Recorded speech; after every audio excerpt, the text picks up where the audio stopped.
dari BEM mana? Silakan.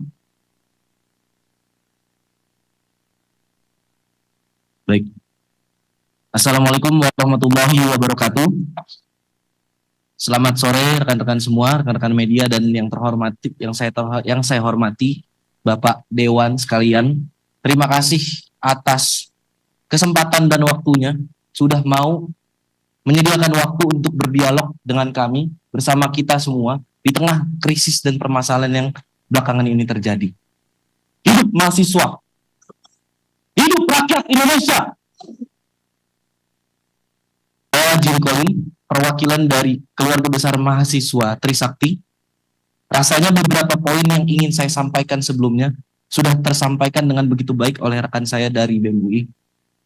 Mungkin beberapa poin tambahan yang ingin saya amanatkan kepada Bapak-Bapak Dewan selaku perwakilan kami sebagai mahasiswa dan rakyat Indonesia tentunya. Jauh beberapa bulan, mungkin beberapa minggu, sebelum kejadian Afan Kurniawan yang begitu menyayat hati kami, terjadi pula seorang anak kecil mati, meninggal dunia di tengah krisis ekonomi yang dialami keluarganya.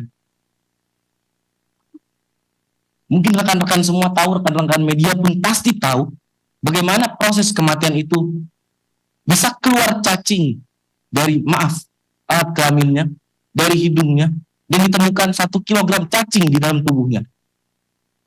Berselang beberapa minggu kemudian, beberapa saat kemudian, Indonesia merdeka. Kami merayakan 80 tahun kemerdekaan Indonesia. Dan apa hadiahnya? Kita mendapatkan kabar rekan-rekan bahwasannya dewan-dewan yang menjadi perwakilan dari kita semua, yang agaknya kita semua kadangkala, mungkin seringkali tidak merasa terwakilkan, namun dapat mendapatkan kenaikan gaji dan tunjangan yang begitu tinggi. Di tengah kemewahan yang sudah bapak-bapak dan ibu-ibu semua rasakan, dan di tengah tekanan krisis yang masyarakat kecil di bawah alami. Pertama-tama menanggapi hal itu, saya menuntut untuk Bapak-Bapak Dewan dan pemerintah sekalian untuk segera mengesahkan rancangan undang-undang perampasan aset sekiranya dalam kurun waktu 30 hari. Melihat bagaimana indeks persentase korupsi Indonesia yang saat ini terakhir audit itu mendapatkan skor sebanyak 22. Yang mana dalam penilaian skor itu 0 artinya tingkat korupsi itu begitu parah, dan 100 artinya negara itu begitu bersih dari korupsi. Indonesia mendapatkan skor 22 di tengah standar internasional yaitu sebesar 43. Bahkan jika disandingkan dengan negara-negara tetangga, poin kita begitu buruk sekali, Pak.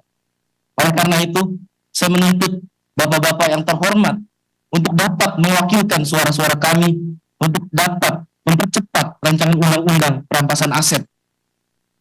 Indonesia sekiranya kehilangan sebanyak 588 triliun akibat korupsi dalam dekade terakhir.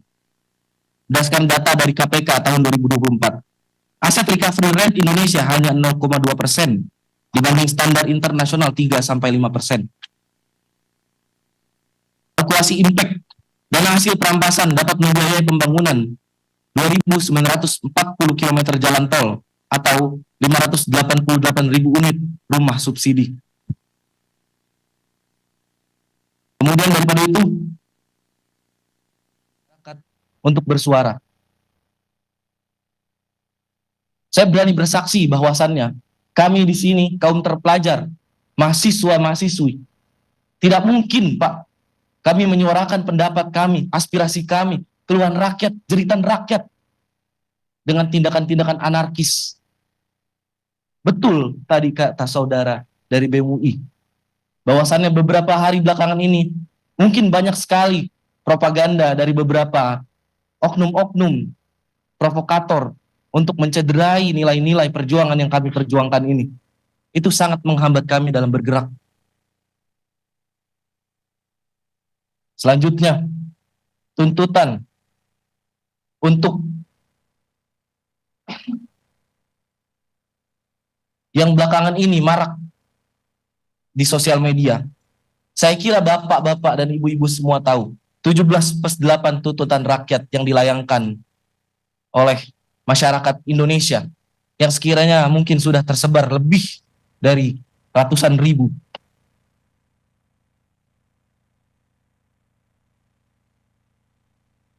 Yang pertama, untuk Presiden Republik Indonesia, merevisi kebijakan fiskal pro rakyat. Yang kedua, audit menyeluruh BUMN yang merugi.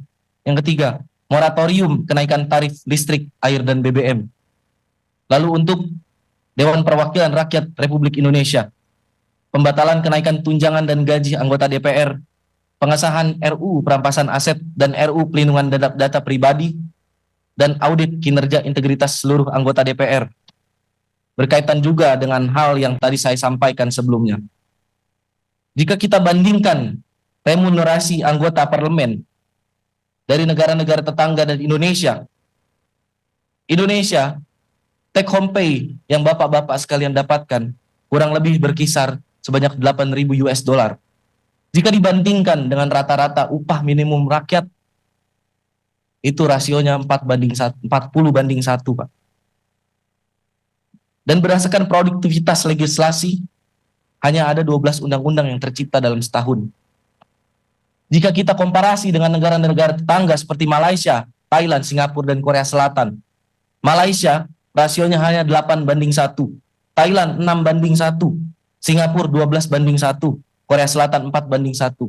Bagaimana bisa negara berkembang yang rakyatnya begitu menderita ini, gaji DPR-nya 40/1 rasionya? Saya rasa itu benar-benar harus digarisbawahi dan harus ditinjau ulang, Pak. Yang selanjutnya, berdasarkan latar belakang saya di sektor transportasi dan logistik, saya menuntut untuk modernisasi logistik. Sebanyak 828 terminal logistik modern, yaitu 1 miliar per unit, sistem tracking digital untuk 100.000 truk nasional, cold storage network di 414 kabupaten atau kota, dan berikan subsidi transportasi publik, subsidi tarif 50% untuk 166 juta perjalanan per tahun, mengingat Indonesia dengan kapasitas penduduk yang begitu besar. Gratis transportasi untuk 8,28 juta keluarga miskin per tahun, dan program Kartu Jakartawan Nasional untuk 41,4 juta pengguna.